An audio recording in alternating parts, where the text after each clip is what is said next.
Okay, so just when you think the MLB hot stove is kind of simmering down, maybe getting ready for a little holiday slow action, it heats itself right back up.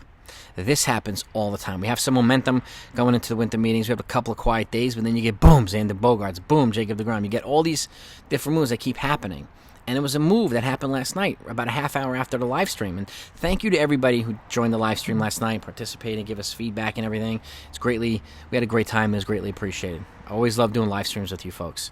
So, and there's more stuff to talk about, and I want to get it to you now. So, and if it's your first time here, I hope you enjoy this enough to consider subscribing to the channel. And if you do, please hit the thumbs up and the notification bell. That way you don't miss stuff. And it's just very helpful to the channel. So, but with that, the Mets made a splash last night after the live stream. 5-year, $75 million deal for Kodai Senga, Japanese starting pitcher. And again, this is now, they've completed their 3 for 3. What I mean, they were down 3 pitchers. DeGrom, Taijuan Walker, and Chris Bassett. And now they're at Verlander, okay? Jose Quintana, and now Kodai Senga. It's going to have a different look, but again, this is Steve Cohen, Uncle Steve, showing that he's dead-ass serious about winning a World Series. He's moving quickly. Okay, it's not lip service. While Hal Steinbrenner is talking, or we're in dialogue and we're preparing an offer, he's already brought in replaced 3 pitchers with 3 pitchers already. And he re-signed Edwin Diaz. And he did a whole bunch of other moves. And that's the other thing. Jeff Passan put out, and I've got some stuff from Passan and Joel Sherman as well, and then some other speculation that I think you're going to find interesting. Jeff Passan, since the Jacob deGrom signing in Texas, okay, and even before that, the Mets have doled out about $460 million in guaranteed money.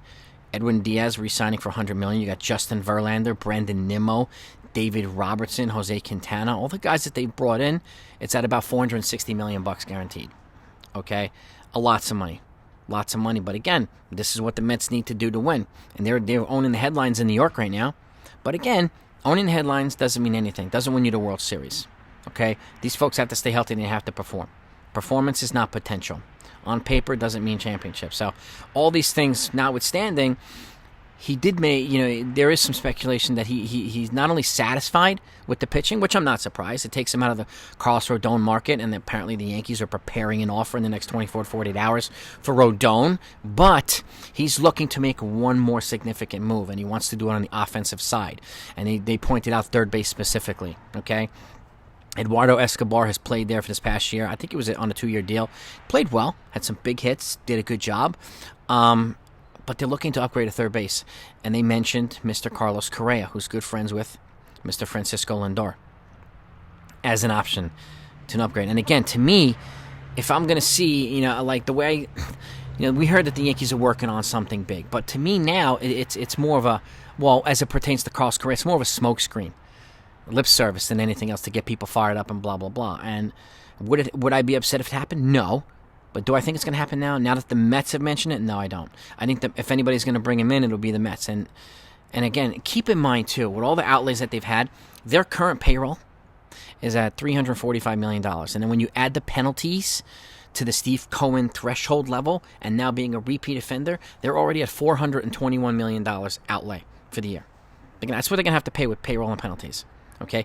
You had Carlos Correa today, let's just say $30 million. The payroll goes up to $375. The penalties, now you're looking at probably almost $500 million. $500 million in payroll and penalties, which is insane. But Steve Cohen has shown a willingness to absorb that to win a championship, and is nothing more profitable than winning a championship in New York. Now, this stuff doesn't guarantee this, but it puts him in a damn good position to compete for it. That's for damn sure. But people have to deliver and stay healthy. So now, that's why I say, Carlos Rodon and Carlos Correa, as it pertains to the Yankees, to me is a smokescreen. I think it's going to be Rodon and a bigger trade of some degree. And they said this a separate move is going to be bigger than Rodon. Well, what kind of trade is going to be bigger than Rodon is the question. I was talking to Mikey Mazza from Ford Train Express last night about it, and we were just going over this, and I agree with him too, and that the Correa thing is probably just a smokescreen. It's a smokescreen to get people distracted so that they won't. And this is Cashman's wheelhouse too, off-season trades.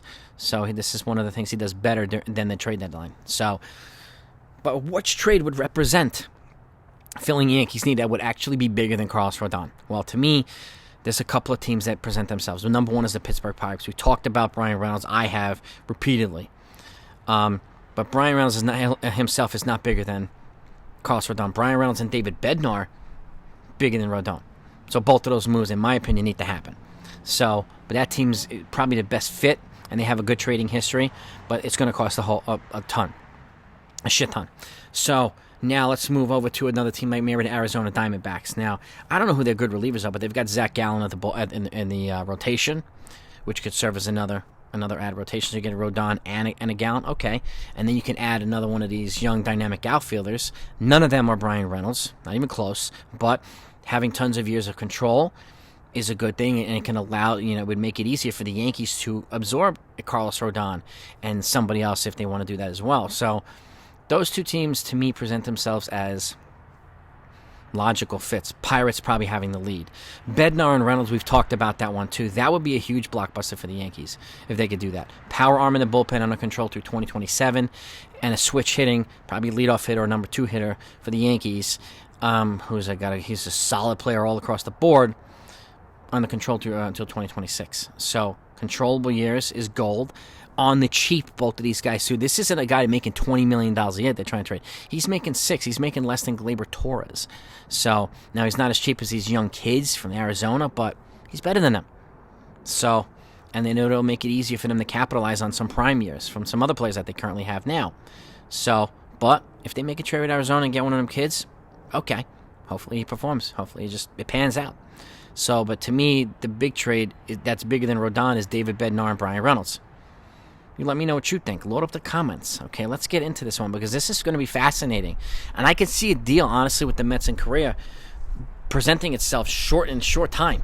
And then when the Mets would be pretty much done, that would cause ripple effects all through baseball, particularly in New York. But again, Steve Cohen is giving his fans a reason to be like, yo, let's go, baby. Hal has not. They spent $400 million already and they haven't gotten better. Judge, Rizzo, right? You got Tommy Kahnle to the bullpen, which is nice, and adding Junior Fernandez, another big arm to the bullpen. Okay, but aside from that, they're not better. They're not closer to Houston. They're not. So they have to make a move like Rodon. They have to make a move like a trade. If it's Rodon and Correa, it's still great, but it doesn't solve the left field problem. They still have that to address. Okay? They've expressed a desire to add another reliever, which is one reason I'm pointing towards Pittsburgh, because you have a power reliever and the outfielder we need. Brian Reynolds, to me, is a bigger need on this team than any one of those shortstops. Okay? I would much rather have Oswald Peraza play shortstop. And if you brought in the Correa, too, Correa, Reynolds, and Rodon would be nuts. That would probably upstage the Mets, but I can't see it happening. Do we see a desire for the Yankees who seem allergic to eating salary and trades? You think they're gonna pay, even though they have about $70 million coming off the books next season? Do we think they're gonna pay tens of millions of dollars in penalties? Like the Mets are? Like at that level? I doubt it. I'd be pleasantly surprised, as you would probably too, but I don't see it happening. I think Carlos Correa to the Yankees is a smokescreen, and I think him to the Mets is probably a bigger reality.